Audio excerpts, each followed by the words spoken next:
everyone, and welcome to Oh Yum with Anna Olson.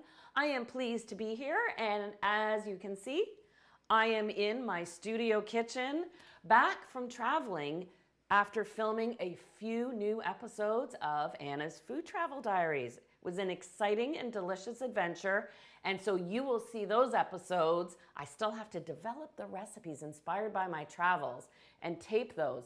But I'm excited to be here for two reasons. First, I'm here to share 5 of my top baking tips. And I have to say, it was hard to narrow it down to 5. So I am quite certain I will be back with 5 more and 5 more and 5 more after that.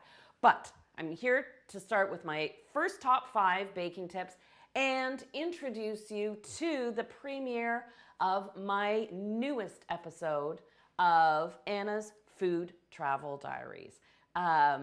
This is an exciting one because it featured a trip to Yuma, Arizona, so I could participate in the Medjool date harvest, which was absolutely exciting. And I'm just clicking back here to make sure I'm seeing everyone and everyone's comments nicely refreshed. I like to do this because in addition to sharing my top 5 tips, I want to see questions from everyone, and I see lots of greetings from Thunder Bay, Whitby, Philippines, West Virginia. I saw Dublin and South America. This is absolutely thrilling. So thank you for joining me. Okay, back to this Medjool date episode. We traveled to Yuma, Arizona, which sits on the border between Mexico, Arizona, and California. And it is this microclimate where in North America, it's the only place where Medjool dates can grow so beautifully. And to experience the harvest and be inspired to create a recipe that is something decadent. And I'll be touching more on that. Of course, you can click over to the premiere and know that I'll be chatting on the premiere once it is time to launch at 9 o'clock. So this top 5 is going to take about half an hour, and let me get right into it with my first baking tip. Now, a lot of us have to work with whipped egg whites when we bake. And that could be simply making a meringue, it could be making something like macaron, or folding it into a mousse or cake batter. And quite often you need your egg whites whipped to a soft, a medium, or a stiff peak. And we want them to be whipped to their best volume, not over whipped.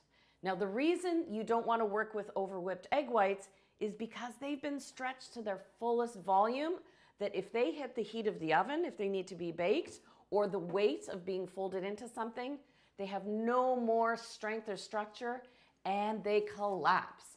So what I'd like to do is actually intentionally over whip some egg whites for you. Then I will show you how to fix it after that. I've got 2 egg whites in my mixer. And this tip for fixing your over whipped egg whites applies to with and without sugar. It really doesn't matter.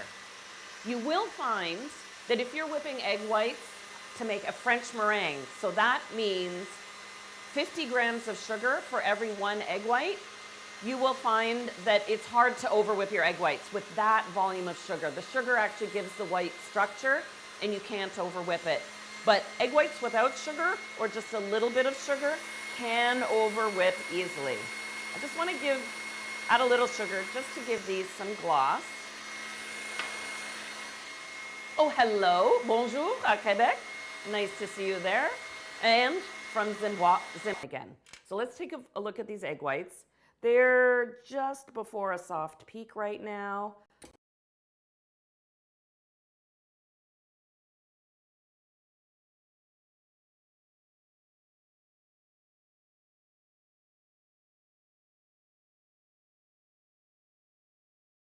So I'm going to keep whipping for another second.